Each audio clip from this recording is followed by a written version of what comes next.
Hello दोस्तों, आज हम क्लास 10 का जो चैप्टर फिजिक्स का लाइट चैप्टर है उसको हम यहाँ पे समझेंगे। कैसे लाइट चैप्टर में कुछ न्यूमेरिकल टाइप कैसे बनाते हैं, कुछ कॉन्सेप्चुअल कैसे पढ़ते हैं। सबसे मोस्ट इंपोर्टेंट हम यहाँ पे साइन कन्वेंशन आपको लेकर आएंगे। कैसे साइन कन्वेंशन सिखाया जाएगा कि आपको सबसे जान जाइए स्फेरिकल मिरर होता है। सबसे पहले हमको इस रिफ्लेक्शन ऑफ लाइट में 2-3 पार्ट जो इंपॉर्टेंट पढ़ना होता है। क्या क्या जहां से एग्जाम में क्वेश्चन राइज हो सकता है। एक तो प्लेन मिरर होता है, प्लेन मिरर भी इंपॉर्टेंट होता है, वहां से भी एग्जाम में आ जाता है। सेकंड नंबर में जो हमारा स्फेरिकल मिरर होता है, यही पढ़ लीजिएगा आप। स्फेरिकल मिरर का पूरा कंसेप्ट पढ़ लीजिएगा ना स्फेरिकल मिरर का, तो आपको रिफ्लेक्शन ऑफ लाइट कंप्लीट हो जाएगा। ये कंप्लीट हो जाएगा आपको सिर्फ स्फेरिकल मिरर पढ़ लीजिएगा तो यहीं पे हम आपको लेकर आए हैं। स्फेरिकल मिरर को 2 टाइप में बांटा गया है। ये मेरा एक स्फीयर टाइप का हो गया। तो स्फेरिकल मिरर को कितने टाइप में बांटा गया है? 2 टाइप में, एक कनकेव, दूसरा कन्वेक्स।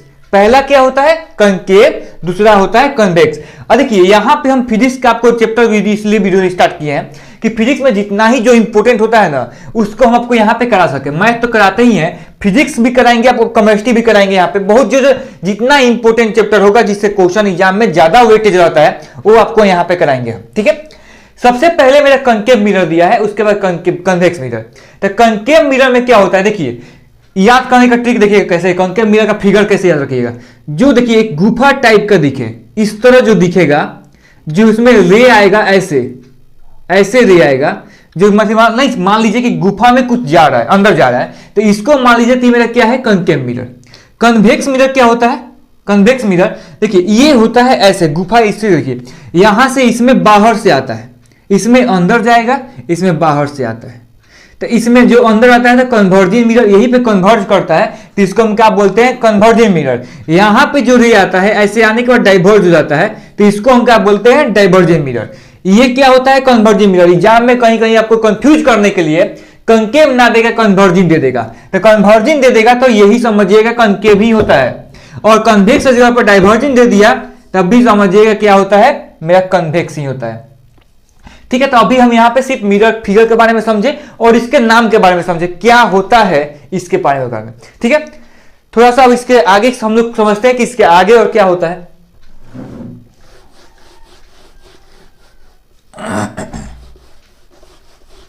देखिए सबसे पहला हम यहां पे बताते हैं आपको कनकेव के बारे में, कनकेव मिरर के बारे में। कनकेव मिरर का फिगर कैसे बताए हैं? जो गुफा टाइप में एकदम इस आकार में रहे।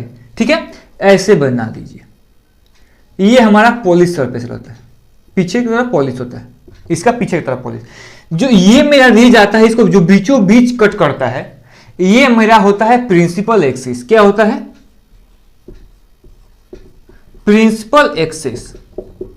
ये जो रे होता है मेरा, जो बीचों बीच कट करता है, ये होता है मेरा प्रिंसिपल एक्सिस। यहां पे जो इसका सेंटर के पास, यहां पे देखिए, यहां पे जो होता है ये हमारा पोल होता है। पोल क्या होता है? पोल होता है। उसके बाद आप देखिए यहां से, यहां पे होता है मेरा फोकस। क्या होता है?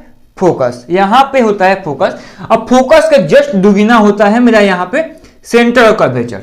जो सेंटर ऑफ कर्वेचर किसको हम आर से डिनोट करते हैं, सेंटर ऑफ कर्वेचर या रेडियस, सेंटर ऑफ कर्वेचर इसको बोलते हैं। आपको बताएंगे आर क्या होता है। यहां पे आर का फॉर्मूला होता है 2f। आर का फॉर्मूला होता है 2f। ये कैसे यूज होगा, कैसे होता है, ये आपको हम यहां पे बताएंगे। देखिए ये मेरा फोकस होता है, ये मेरा सेंटर ऑफ कर्वेचर होता है। फोकस और पोल के बीच के डिस्टेंस को हम क्या बोलते हैं? फोकल लेंथ बोलते हैं। फोकस और पोल के बीच के डिस्टेंस को क्या बोलते हैं?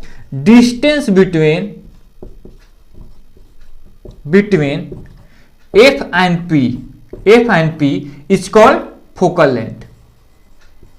Is called focal length. Distance between f and p is called focal length. इसका it's means that f and p का बीच का जो डिस्टेंस को हम क्या बोलते हैं? Focal length. ठीक है, after that c and p distance between, यहां पे देखिए, distance between c and p centre of curvature और पोल के बीच का डिस्टेंस को हम क्या बोलते हैं? It's called radius of curvature.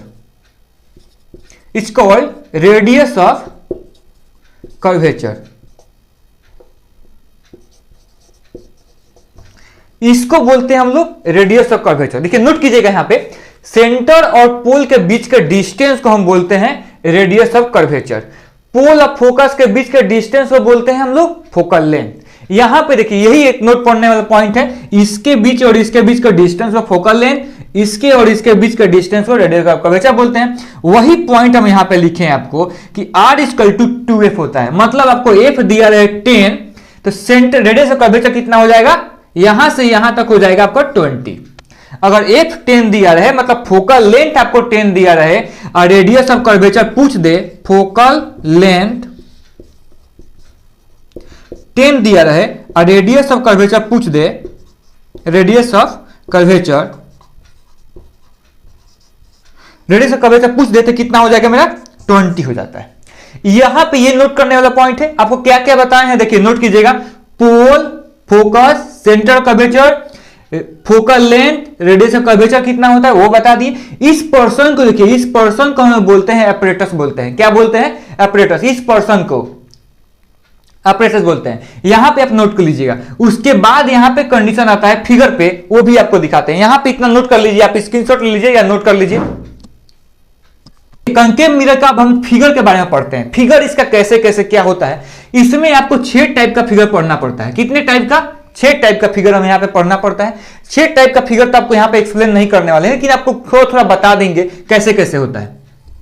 ठीक है, वीडियो थोड़ा लंबा ना जाए, अगला पार्ट में आपको वीडियो में और बताया जाएगा यहाँ पे, क्योंकि इसमें हमको साइन कन्वेंशन और न्यूमेरिकल ज्यादा बेसिस करके बताना है। तो देखिए ये हमारा पार्ट होता है, ये प्रिंसिपल एक्सिस होता है, यहाँ पे फोकस होता है, यहाँ पे सेंटर कर्वेचर होता है, यहाँ पे पोल होता है। कोई भी रे अगर प्रिंसिपल एक्सिस के पैरेलल आएगा, प्रिंसिपल एक्सिस का पैरेलल आएगा कंकेव मिरर में, तो वो मेरा फोकस पे जाके फोकस पे जाके मिल जाएगा। प्रिंसिपल एक्सिस के जो पैरेलल आएगा वो हमेशा फोकस से जाकर गुजर जाता है या फोकस पे मिट कर जाता है। क्या करता है, जो रे प्रिंसिपल एक्सिस के पैरेलल आएगा वो फोकस पे मिट करेगा या फोकस से होकर गुजरेगा। आप यहीं पे नोट कीजिए। तो सबसे पहला मेरा जो इसमें सबसे पहला जो रूल था कि जब ऑब्जेक्ट मेरा पोल और फोकस के बीच में रहेगा, देखिए जब ऑब्जेक्ट मेरा पोल और फोकस के बीच में रहेगा, जैसे यहां पे एक फिगर बनाकर आपको दिखा देते हैं कि जब ऑब्जेक्ट मेरा पोल और फोकस के बीच में रहता है ऐसे करके, तो वो मेरा ऐसे पैरेलल रहता है प्रिंसिपल एक्सिस के और फोकस से गुजर जाता है, फोकस से गुजर जाएगा। सेकेंड नंबर बात, जो मेरा प्रिंसिपल सेंटर कर्वेचर से जो आता है ऐसे रे, जो इसी पे रिटर्न बैक चल जाता है, इसको आप क्या कीजिएगा, पीछे ऐसे मिलाइएगा ना यहाँ पे, तो पीछे कट करके मीट करके आप इमेज इसका पीछे बन जाता है। यहाँ पे मेरा ए बी रहेगा, तो यहाँ पे ए डैश और बी डैश इमेज बनता है। तो ये बताने का मेरा पूरा मकसद क्या था कि आपको साइन कन्वेंशन में हम बता सके कि कंकेव मिरर में एक ही केस में जब वर्चुअल इमेज बनता है, वर्चुअल इरेक्ट बनता है, जब वर्चुअल इरेक्ट बनता है वहां पे, तो वहां पे जो भी होता है मेरा वो पॉजिटिव होता है। भी क्या होता है, पॉजिटिव होता है। बाकी पांचों केस में जब रियल एंड इन्वर्टेड बनता है, रियल एंड इन्वर्टेड, तो वहां पे क्या बनता है मेरा, भी निगेटिव बनता है। वहां पे भी क्या बनता है, निगेटिव बनता है। तो आपको साइन कन्वेंशन में ही पढ़ना है। आपको यहां पे हम यहाँ पे साइन कन्वेंशन आपको कंकेव का बताते हैं। कंकेव में यहां पे यू का, यहां पे एफ का, यहां पे भी का। यू क्या होता है हमारा, डिस्टेंस ऑफ ऑब्जेक्ट। ऑब्जेक्ट का डिस्टेंस होता है यू। जैसे ये मान लीजिए ये जो ऑब्जेक्ट है, ये ऑब्जेक्ट मेरा क्या होता है, यू होता है, यू होता है। एफ क्या होता है, फोकल लेंथ होता है। आपको बता चुके हैं कि फोकल लेंथ क्या होता है, फोकस और पोल के बीच का डिस्टेंस को फोकल लेंथ बोलते हैं, वो हमारा क्या होता है, एफ होता है। और भी क्या होता है, जो इमेज का डिस्टेंस बने वो हमारा क्या होता है, भी। तो इस कंडीशन में यहाँ पे इमेज बना था मेरा, तो इसके और इसके बीच का डिस्टेंस जो होगा भी होगा। ठीक है, तो साइन कन्वेंशन में पढ़ते हैं हम यहाँ पे। देखिए ये एक कंसेप्ट जान रही है, जो कोऑर्डिनेट ज्योमेट्री का कंसेप्ट से साइन कन्वेंशन का रूल निकाला गया है। अगर ऑब्जेक्ट में कोई भी ऑब्जेक्ट अगर इधर बने तो पॉजिटिव होगा, क्योंकि ये एक्स एक्सिस का पॉजिटिव डायरेक्शन है, ये एक्स एक्सिस का निगेटिव डायरेक्शन है। तो इधर जो इमेज बनेगा निगेटिव बनेगा, और इधर जो बनेगा इमेज जो ऊपर की तरफ बनता है, ये वाई एक्सिस का पॉजिटिव डायरेक्शन है, तो यहां भी पॉजिटिव रहेगा। ये वाई एक्सिस का निगेटिव डायरेक्शन है, तो यहां पे निगेटिव रहेगा। तो इतना समझ जाइए कि आप जब भी हम कंकेव मिरर में ऑब्जेक्ट रखते हैं, या कंकेव हो या कन्वेक्स हो, इधर साइड ही रखते हैं। इट्स मीन्स यहां पे जो ऑब्जेक्ट बनेगा वो मेरा हमेशा ऑलवेज निगेटिव रहेगा। क्या रहेगा? Always negative. Distance of object is always negative. Distance of object is always negative and distance of image is in one cases is positive and in other 5 cases are negative. It means that एक case में object image का जो distance है positive बनेगा, बाकी पांचों case में image का डिस्टेंस निगेटिव बनेगा। ये आप नोट कीजिए, यहां पे ये टाइप आप नोट कर लीजिएगा, इतना समझ जाइए ना तो आपको कभी दिखते नहीं होगा यहां पे कि इमेज कौन सा निगेटिव ले कौन सा पॉजिटिव ले, दिक्कत नहीं होगा। नोट कीजिएगा यहां पे। अब साइन कन्वेंशन का जो नियम होता है वो आपको यहां पे लिखवाने वाले हैं।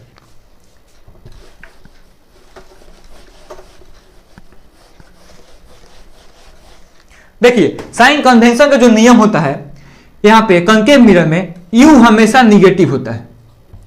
यू हमेशा निगेटिव होता है। यू मतलब क्या होता है? Distance of object. Distance of object. भी हमेशा, भी देखिए, भी हमेशा भी एक केस में पॉजिटिव होगा, इन वन केस। कब होगा? जब यहां पे वर्चुअल बनेगा। वर्चुअल मतलब क्या होता है? इमेज के पीछे बन जाना। दो टाइप का इमेज बनता है, एक रियल बनता है, एक वर्चुअल बनता है। रियल मतलब स्क्रीन पे बन जाना, जो स्क्रीन पे इमेज बन जाएगा वो रियल होता है। जो स्क्रीन के पीछे इमेज बन जाएगा वो वर्चुअल होता है। ठीक है, हम इनको प्लेन मिरर भी पढ़ना होता है। तो प्लेन मिरर में क्या होता है? हमेशा वर्चुअल इमेज बनता है। जब हम लोग फेस में अपना आईना में देखते हैं अपना शक्ल, तो कैसा इमेज बनता है? वर्चुअल इमेज बनता है, क्योंकि जितना डिस्टेंस पे जाएंगे ना उतना डिस्टेंस पे वहां पे इमेज बनता है। और प्लेन मिरर में एक और कंडीशन आप याद रखिएगा, प्लेन मिरर का फोकल लेंथ हमेशा इनफिनाइट होता है। प्लेन मिरर का जो फोकल लेंथ होगा वो इनफिनाइट तक हो सकता है। ठीक है, तो ये क्वेश्चन पूछा हुआ है कि प्लेन मिरर का फोकल लेंथ कितना होता है? इनफिनाइट। अभी भी आपको हम 2-3 क्वेश्चन कराएंगे वहां पे, इंपॉर्टेंट क्वेश्चन, देखिए बताएंगे कैसे। तो एक 1 केसेस में वर्चुअल होता है, बाकी 5 केस में, 5 केसेस ये निगेटिव होता है। 1 केस में भी पॉजिटिव होता है, 5 केस में निगेटिव होता है। फोकल लेंथ जो एफ होता है, फोकल लेंथ, ये भी हमेशा निगेटिव होता है कॉन्केव में। कॉन्केव में फोकल लेंथ हमेशा निगेटिव रहेगा। तो यहां पे सिर्फ यही हमारा पॉजिटिव एक डायरेक्शन में हुआ कॉन्केव मिरर में, जो डिस्टेंस ऑफ इमेज होता है, डिस्टेंस ऑफ इमेज। नोट कर लीजिएगा, ये बात आप नोट कर लीजिएगा। अब यही बात हम यहां पे आपको कॉन्वेक्स में लिखवाते हैं, कॉन्वेक्स मिरर में। तो ये सब बात नोट करने की जरूरत नहीं, आप यहां पे देख लीजिएगा ना तब आपको याद हो जाएगा। ये बात देखने से याद हो जाता है, एक बार दिमाग में बैठाइए, फिट कीजिए, याद हो जाएगा। कॉन्वेक्स मिरर में क्या होता है? हमारा जो भी होता है, यू देखिए, सबसे पहले यू देख लीजिए। यू क्या होता है? Distance of object, always negative, always negative. F क्या होता है? Always positive, F positive. भी क्या होता है? पॉजिटिव। यहां पे याद करने की जरूरत नहीं पड़ेगा आपको, सिर्फ यू निगेटिव, ये दोनों पॉजिटिव। इसमें तीनों निगेटिव एक लेखा से, अगर एक तरीका से मान लीजिए ना, तो इसमें तीनों निगेटिव होता है, एक केस में छोड़कर जब वर्चुअल बनता है इमेज तब। ठीक है, तो इसमें आप हमेशा निगेटिव रखिएगा तीनों, सिर्फ एक केस छोड़ के, और इसमें 2 पॉजिटिव 1 निगेटिव। ऑब्जेक्ट हमेशा निगेटिव होता है, याद कर लीजिए। ठीक है, नोट कर लीजिएगा इसको, नोट कीजिए। तो इरेज करने वाले हैं अब हम न्यूमेरिकल पढ़ाएंगे, यहां से न्यूमेरिकल बनाएंगे आप। ठीक है।